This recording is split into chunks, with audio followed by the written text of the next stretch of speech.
시청자 여러분 안녕하십니까? 지금부터 전학현의 안보정론을 시작하겠습니다.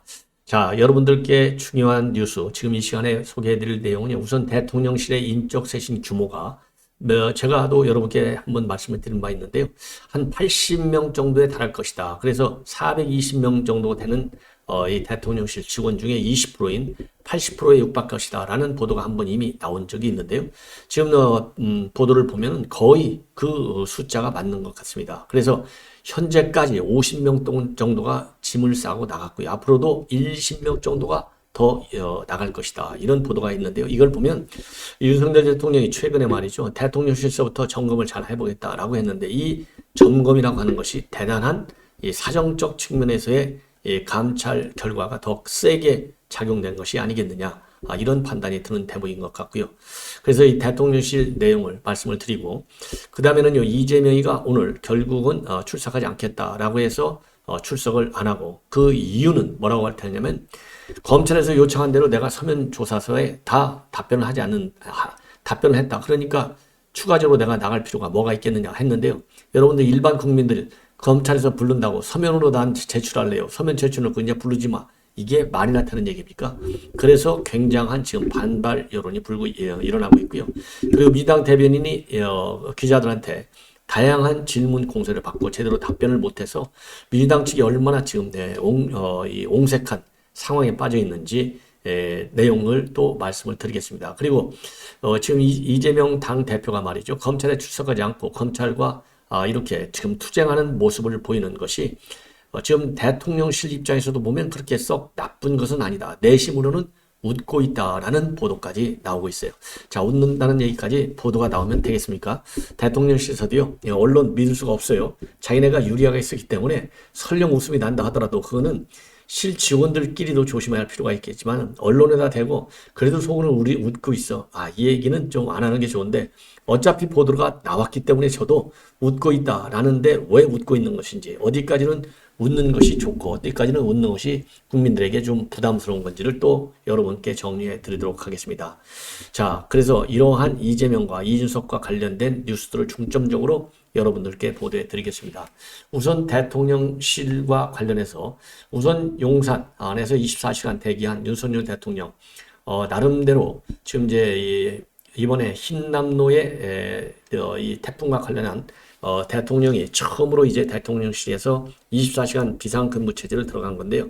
나름대로 상당한 의미가 있지 않을까. 그래서 현재까지는 대응에 있어서 인재다라고 하는 부분은 아직은 나오지 않고 있고 앞으로도 나와서는 안 되겠다. 그런 측면에서요.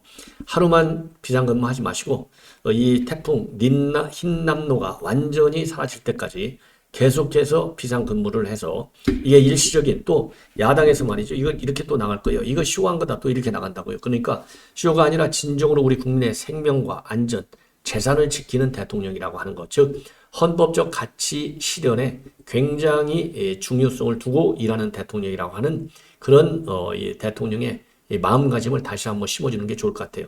자, 이 점에서 보면요. 문재인 대통령은 헌법적 가치를 정반대로 무시한 사람이잖아요. 그런 측면에서도 전현직 대통령에게는 대비되는 자세가 될 수 있고요. 그리고 앞으로도 대통령의 이런 위기시 근무, 롤 모델을 만들 필요도 있지 않을까 하는 생각이 듭니다. 자, 그 다음에요. 좀 뉴스가 이번에는 좀 많이 말씀을 드리겠는데, 그 다음에 이제 권성동 원내대표한테 비대위원장과 관련해서 위임을 한 것으로 알려지고 있는데요. 현재로서는 후보가 3명으로 압축이 됐다. 그리고 내일 오후 중에 발표한다라고 강원도 도민일보가 얘기를 하고 있어요. 아무래도 이 권성동 원내대표가 강원 출신이다 보니까요. 최근에 보면 강원 도민일보 뉴스가 말이죠. 이 정확성이 굉장히 좋아졌어요.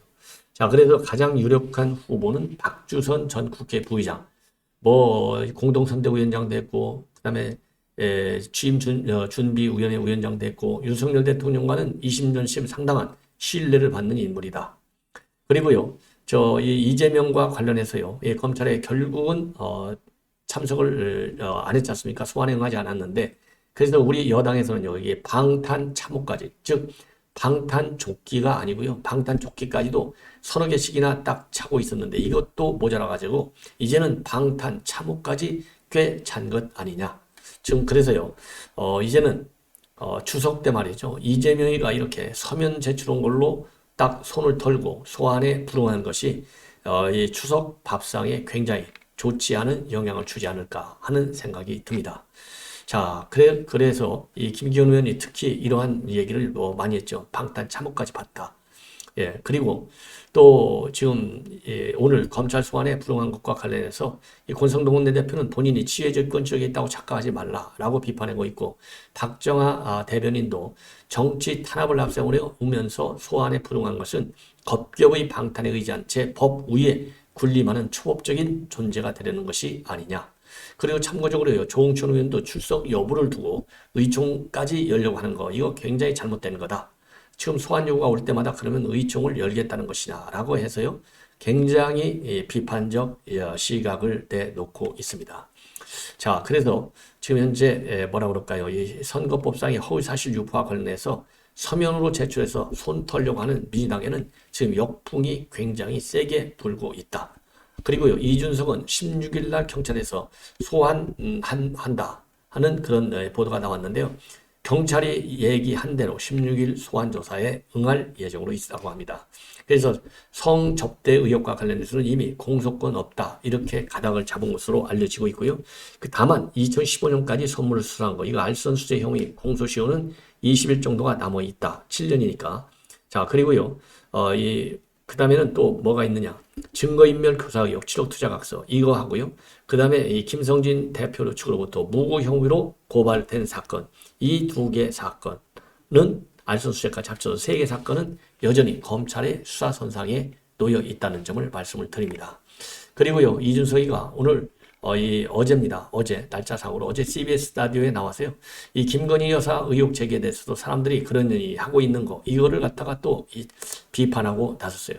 그러니까 이것만 보더라도 이준석이는 얼마나 민주당하고 이 쿵짝을 지금 맞추고 있는 사람인지, 이런 사람이 우리 국민의힘의 당대표를 1년간이나 했다는 거 수치롭게 알아야 될 것 같아요. 그래서 당대표 선거할 때 정신 바짝 차리고 선거를 해야 된다라고 저는 판단이 됩니다. 그래서 김건희 여사의 논문 의혹 지금 뭐 집중적으로 야권에서 제기를 하고 있고요. 이 논문의 의혹과 관련해서도 오늘 지금 현재 지금 일종의 전국 교수단체라고 볼 수 있는 이 국민검증단, 여기는요 14개 교수학술단체로 이루어진 범학계 국민검증단이 오늘 대대적인 기자회견까지 열면서 이 김건희 여사의 박사학위 논문 4개 논문을 검증한 결과를 발표했는데, 한마디로 인해서 표절이 이루어졌다는 겁니다. 내용과 문장, 개념과 아이디어 모든 면에서 표절이 이루어졌다. 그래서 이론의 여지 없이 표절의 집합적이고 그 수준 또한 학위 논문이라고 인정할 수 없다라고 지금 밝히고 있어요. 그래서 이 국민검증당에서 발표한 이걸 가지고 지금 민주당에서는요 난리를 치고 있습니다. 이걸 가지고 이제 이수진 원내 대변인도 이제는 상식 밖의 논문이고 대필까지도 의심된다. 그러면서 이제는 바로 잡아야 되겠다라고 지금 입장을 밝히고 있어요. 예. 자, 그래서 누군가 개입됐을 것이라는 의심까지도 나오고 있는 대목이 아니겠느냐. 그리고 그래서 이제 야당에서는 이런 걸 가지고 이제 대대적으로 지금 문제 삼고 있는데요. 여기에 이준석이가 편승을 한 것으로 보입니다. 자, 그러니까 역선택 얼마나 많이 받겠습니까? 이러한 논문 의혹이 이렇게 세게 나오는데도 불구하고 그러느니 한다면서 비판을 하고 있어요. 자, 그러면서 말이죠. 김 여사 논문에 있는 내용이 지식 서비스나 해피 캠퍼스에서 본 것들이 들어있다는 내용을 얘기하는 것 아니겠느냐. 그러면서 이 얘기를 듣고 제가 왜 충격적이지 않을까라면서 박근혜 대통령 때 보면 가족도 없고 자식도 없어가지고 상당히 도덕적인 인물로 알려졌었기 때문에, 그리고 문재인 대통령도 마찬가지 아니냐. 그래서 보통 박근혜, 문재인 이런 분들은 도덕성으로 국민에게 많은 지지를 받는 분이었는데, 그러다 보니까 이분들에게는 어떤 의혹이 제기됐을 때 박 대통령은 지금 와서 생각하면 연설문을 누가 대신 민간이 써줬다는 게 시발점이었는데, 그것 때문에 갑자기 지지율이 막 10%까지 훅 꺼지고 엄청난 타격을 입었는데, 지금 터지는 일들은 이에 비하면 또 훨씬 더 문제점이 있는데도 불구하고 사람들이 그러느니 하고 있다. 이거 자극하고요, 선동질하는 거예요. 이게 바로. 그래서 역시 사람에 따라서 국민이 느끼는 역치가 다르지 않나. 어지간한 일로서는 박 대통령 때의 그런 상황만큼 타격은 없을 것이다. 자, 그리고요, 이 윤핵관과 관련해서도 또 마찬가지로 신윤핵관 등장할 것이다 라고 입장을 밝히고 있습니다. 이러한 이준석에 대해서 신평 변호사가 아주 직격탄을 가하고 있어요. 신평 변호사가 말이죠, 본인의 SNS에 이준석의 정계 개편 구상이다 이런 제목의 글을 올려가지고 결국은 이준석이는 윤석열 대통령이 나가 떨어지기를 바란다. 나가 떨어져가지고 이 큰 틀에서의 정계 개편을 노리고 있다. 이런 입장문을 내놨는데요. 조금 자세하게 말씀을 드리면 이준석이는 10여 년간의 정치 이력에서 치열한 권력 투쟁을 벌여왔고 그와 상대했던 모든 정치인들을 눌러버렸는데 그는 한국 정계에서 노예한 책략을 군계 일학적으로 구사할 줄 아는 정치인이다. 그래서 고도의 정밀한 계산하에 이준석이는 지금 움직이고 있다. 고도의 전략적으로 지금 움직이고 있다는 점을 부각시키고 있어요. 그러면서 이렇게 이준석이가 노리는 것은 결국 뭐냐? 윤석열 대통령하고 말하자면 우호적인 의원들의 동반 탈당을 노리고 있다는 겁니다. 그래서 이준석이는 군부 정권을 이유받은 무식하고 비민주적 대통령이라는 식으로 윤 대통령을 공공연히 모욕하는 발언을 계속할 것이다. 그래서 수모를 견디지 못한 윤 대통령이 결국은 울컥하는 마음으로 탈당하는 것을 지금 이준석이는 노린다는 겁니다. 그리고 나면은 또 윤석열 대통령을 따르는 국회의원들도 자연스럽게 동반 탈당할 것이 아니냐. 이래서 탈당을 하고 나면 남는 국민의힘 당은 이제 이준석이가 자기 걸로 장악해서 사당화를 추구한다. 이게 신평 변호사의 논지예요. 다만 이러한 이 상황에서요. 유승민 전 의원을 간판으로 하는 새로운 보수정당을 내걸면 자연스럽게 다음 총선에서 민주당은 의미 있는 결과를 낼 수 있다. 이렇게 자신하리다. 이런 판단을 하고 있다는 거예요. 그래서 이러한 뛰어난 책략을 갖춘 이준석이를 갖다가 단순히 투정 부리는 아이처럼 원판하지 말라. 그가 지금 성공시키고 있는 정치적인 박해 프레임만 보더라도 그는 범상한 인물이 결코 아니다라고 강조하고 있습니다. 자, 그러면서요. 지금 이제 신평 변호사님 본인이 굉장히 촉을 가지고 있다. 쪽집게다 이런 생각을 갖고 있거든요. 그러면서 이준석은 윤 대통령과 국민의힘을 상대로 해서 극한 투쟁의 전면전을 벌이리라 이렇게 본인이 예측한 바 있는데 이 예측이 딱 들어맞는 것 아니냐. 그러면서 뛰어난 시대의 사음꾼 기술을 구사하면서 성공적으로 이 왜곡된 프레임을 국민들에게 진실인 양 잘 납득시키고 있다. 이렇게 평가하고 있습니다. 그러면서요. 이런 신평 변호사 얘기에 따르면 왜곡된 프레임이라고 하는 것은 뭐냐? 성상납과 연관된 7억 투자각서로 받게 된 징계를 정치적인 박해로 교모하게 비추는 것. 이것이 왜곡된 프레임이라는 것이죠. 자, 그래서 지금 신평 변호사가 얘기한 대로요. 이준석이는 그러니까 윤석열 대통령과 윤핵관들을 자극하고 비판하고 이래가지고 스스로 이준석에 대한 피로도를 높여서 스스로 나가 떨어지게 탈당을 하게 시키는 거예요. 그래서 탈당이 아니라 당을 새롭게 만들어서 그들만의 정당을 만들게 시키는. 자, 그렇게 해서 결국은 유승민과 손을 잡고 여당을 새롭게 하나 만들겠다. 이러한 고도의 전략적 판단을 하고 있는 것이 아니냐. 이게 바로 신평 변호사의 의견입니다.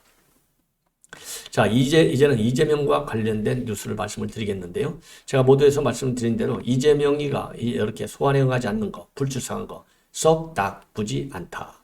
이러한 지금 이 분위기가 지금 나오고 있다고 합니다. 자, 그래서요. 대통령실 관계자가 중앙일보 통화에서 밝힌 내용인데요. 이재명 개인을 위해서 민주당 전체가 방탄에 나서고 있는데 민주당이 이 대표의 로펌으로 전락했다. 그리고요. 또 다른 참모는 결국 현실화된 이재명 사법 리스크가 그렇게 썩 구도가 나쁘지만은 않다. 그리고 소환에 불응한 허위사실 공표 혐의 외에도 이재명은 수사가 어마어마하게 많지 않느냐. 쌍방울 변호사비 대납 의혹, 대장동 백현동 특혜 개발 의혹, 성남 풋볼클럽 불법 후원금 의혹, 경기주택도시공사 합숙소 선거 개표 사용 의혹 이렇게 10건에 지금 10여 건에 지금 달한다는 거 아니겠습니까? 그래서 다른 사건에서도 이재명은 참고인이나 피의자 신분의 조사를 받을 수밖에 없는 상황인데 그때마다 펼쳐질 검찰과의 신경전이 야권에는 굉장히 부담으로 작용할 수밖에 없지 않겠습니까? 그래서 이재명의 사법 리스크가 그러면 그럴수록 더 크게 부각되고 윤석열 대 이재명의 구도가 펼쳐지는 게 정무적으로 윤석열 대통령과 여권에 불리할 게 없다. 이런 측면에서 내심으로는 웃고 있다. 이런 해석이 나오는 것 같아요. 다만 지금 민주당에서는 이 김건희 여사에 대해서 특검과 국정조사라고 하는 투트랙 공세를 펴고 있지 않습니까? 여기에 대해서는 지금 대통령실 내부에서도 상당히 신경을 많이 쓰고 있다고 합니다. 그래서 우리 쪽도 언제 어떻게 될지 모르기 때문에 조금 더 전략적으로 고민을 하고 대응을 해야 한다. 이러한 지금 보도들이 나오고 있어요. 자, 그리고요. 지금 이재명이가 오늘 검찰 불출석한 거 이걸로 이재명은 다 할 역할을 다 했다. 이렇게 하고 있는데 이게 그야말로 법 앞에 모든 공정한 수사를 받을 권리가 있는데요.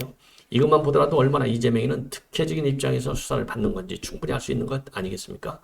그래서 이러한 민주당의 입장 발표에 대해서요. 일반인들은 보통 검찰에 고발당하면 불려가서 조사를 받는다. 많은 법조인들의 서면 조사와 출석은 별개의 문제라고 이야기한다. 이러한 지적이 나오고 있습니다. 예. 자, 그리고요. 지금 이제 민주당 대변인과 관련해 가지고요. 일반인들은 고발당하면 보통 검찰이나 경찰에 불려가서 조사를 받는데 이재명이도 상식에 맞게 가서 조사받아야 하는 것 아니냐. 이러한 이 반문이 나왔어요. 여기에 대해서 안호영 수석 대변인은 말이죠. 뭐라고 대답을 하고 있냐면은 일반인의 경우에도 검찰이나 경찰이 일방적으로 출석 요구를 하는 경우는 거의 없다. 출석 요구를 하는 시점에 대해서 협의하게 된다. 그리고 서면조사 답변이 좀 늦었다고 해서 출석을 요구하는 것은 일반적인 수사 관행에도 어긋난다. 이렇게 입장을 밝혔습니다. 이거 말도 안 되는 소리예요. 그리고 검찰이 기소라는 답을 정해놓고 정치적인 절차를 거쳐서 서면 조사를 하거나 출석 요구를 한 것으로 보이는데 그러면 검찰이 서면 지류에도 유도성 질문, 이 대표가 허위사실을 공표했다고 전제하고 한 질문이 있느냐? 이렇게 또 기자들이 물어보니까 거기에 대해서는요. 구체적인 질문 내용은 또 확인하지 않았다. 이렇게 또 대답도 못해요. 그 다음에 또 하나 질문. 서울중앙지검뿐만 아니라 수원지검 성남지청도 이재명의 출석을 요청했는데 성남지청 사건의 경우에는 이재명이가 이미 경찰에 서면 답변했지만 사건을 동초받은 검찰 단계에서 직접 설명을 듣고 싶어서 이재명을 불렀다고 하는데 자 그런데도 민주당이 소환에 불응하게 된 이유가 뭐냐? 이런 질문에 대해서는요. 이 안호영 수석 대변인은 그 부분은 확인해 봐야 알 것 같다. 또 이렇게 입장을 밝히는 겁니다. 자, 그리고 또 성남시가 백현동 부지 용도 변경을 국토부 협박을 받아서 결정하는 것은 괜찮다는 것이냐라는 반복이 나왔어요. 왜냐하면 협박 때문에 승인해줬다 이렇게 돼 있으니까요. 여기에 대해서 또 이 안수석 대변인은 뭐라고 하느냐. 괜찮다고 말하기는 곤란하고 당시 경위를 설명하는 것이다. 이렇게 해서 오늘 완전히 언론인들에게 내몰리는 기자회견을 했다. 그리고 말이죠. 이재명이가 오늘 이 일정이 비어 있었다고 그래요. 그래서 조금 전에 국회에 출근을 했는데 이때 기자들이 관련 내용을 물어보니까 묵묵부답으로 일을 했다라는 보도가 나오고 있습니다.